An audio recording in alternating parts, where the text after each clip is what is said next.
On June 13, 2010, Ivan Quinones got in his car to meet Stephen Baldwin at the Philadelphia Comic Convention.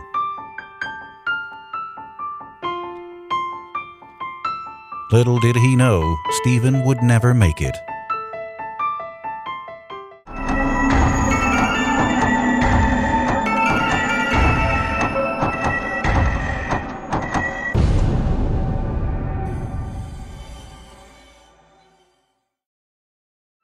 Stephen Baldwin, a Massapequa, New York native, gained notice in his teens as a successful opera singer before pursuing acting at the American Academy of Dramatic Arts.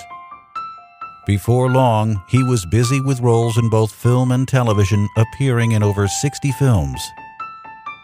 Because of his notoriety and fame, he was slated to appear at the annual Philadelphia Comic Con.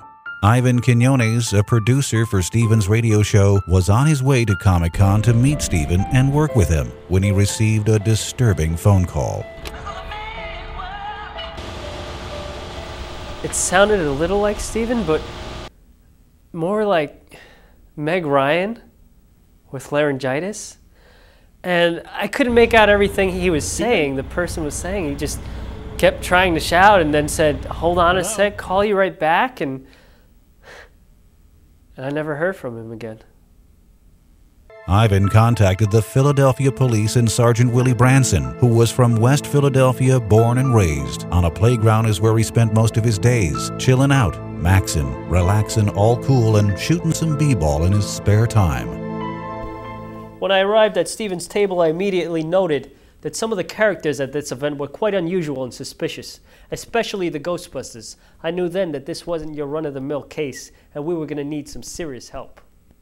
Sergeant Branson immediately closed off the scene and called in the Philadelphia FBI. Special Agent Harry O'Slater was called in as the lead investigator. Top of the morning to you. What's that now? A missing person? Who is it? Stephen Baldwin? I'm on my way.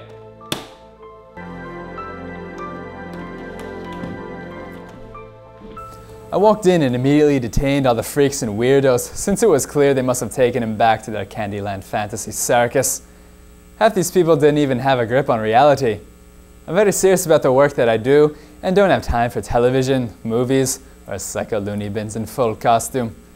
So when I was slated to appear on this case where apparently Stephen Baldwin was slated to appear at Comic-Con, and those slated never showed. Special Agent O'Slater of the FBI's Special Investigation Unit of Special Celebrities Under Special Circumstances first went to the source to ask a few questions.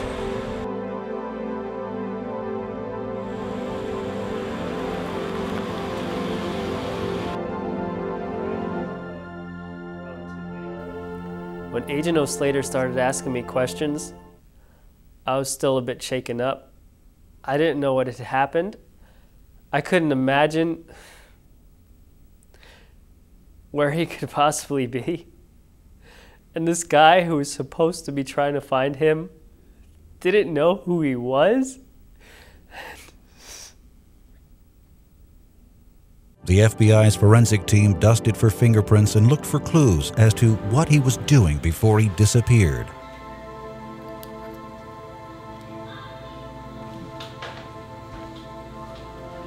They found empty bottles of muscle milk and Red Bull, as well as 7 empty containers of what appeared to be Chinese food and a Happy Meal, the toy still inside.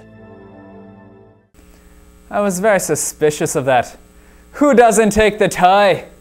I decided he was either a bigger freak than the other people, or he was dead. The forensic evidence indicated that not only was there spicy stir-fried chicken in the containers, but it was, in fact, eaten by Stephen Baldwin. We acquired the DNA from his saliva, which was dripping off the containers as if it had been eaten rapidly. Also, it appeared that the muscle milk, both chocolate and diet cream flavors, and the diet Red Bull drinks were mixed. And when we fixed them at the lab and fed them to the mice, they showed signs of bloating. then proceeded to get hyper before exploding. The FBI now had proof that not only had Stephen Baldwin been there, but also he had consumed massive amounts of disagreeable food, which gave Agent O'Slater reason to believe that wherever Stephen was, he was uncomfortable, but alive. He then went to the home of Kevin McCullough, Stephen's friend and business partner. At this point, the narrator has said he's alive, so that rules out my previous conclusion that he was dead.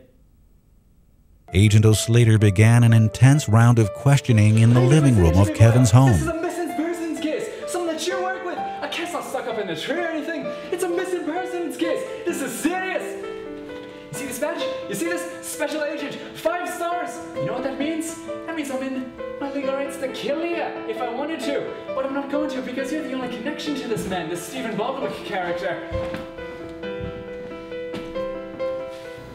So he starts asking me all these questions. And I said, so Stephen didn't show for his scheduled appointment. Then he called, he said, I'll call you back, but you didn't hear back from him. And you're investigating this as something out of the ordinary. I didn't like the cut of that boy's jib, so I threw him in the paddy wagon. Without any other leads, Agent O'Slater decided to check Stephen's phone and credit cards.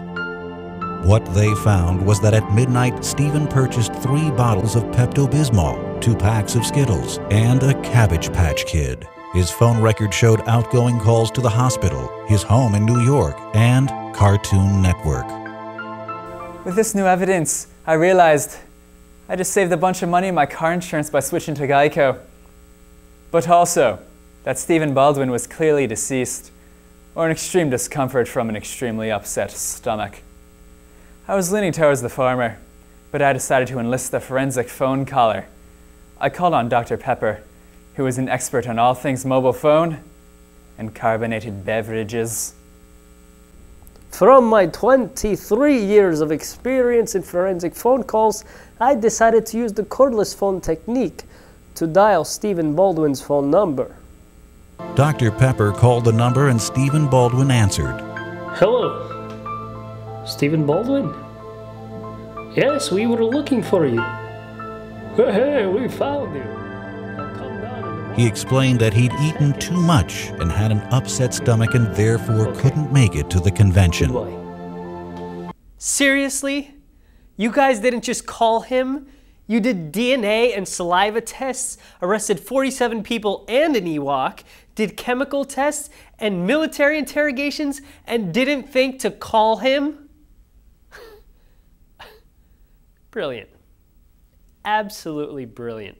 So, once again, the forensic evidence of dedicated police work paid off. I knew the boy was alive. The second I heard he wasn't dead, I knew he was alive. The case was closed, but with one lingering question. Why didn't he take the tie? It brings hours of joy and entertainment. Look at it. Look at it! So I decided to ask the weirdo to find out myself.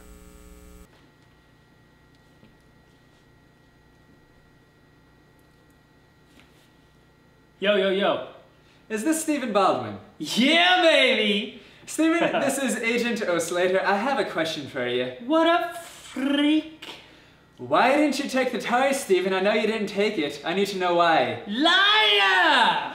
Stephen, it brings hours of joy and entertainment. I need to know why I didn't take it, Stephen. It's been boggling my mind for hours now. Stephen!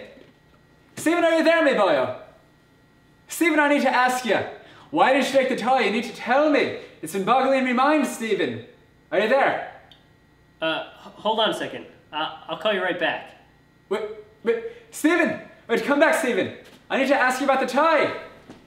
Thank you. It's because it was made in China, Stephen. Do you not like toys that are made in China? Would you prefer they're made in Ireland or something? Because I would prefer that as well. But, Stephen, you could play catch with it. You could play dress up with it. You could eat it when you're done. Stephen, are you there?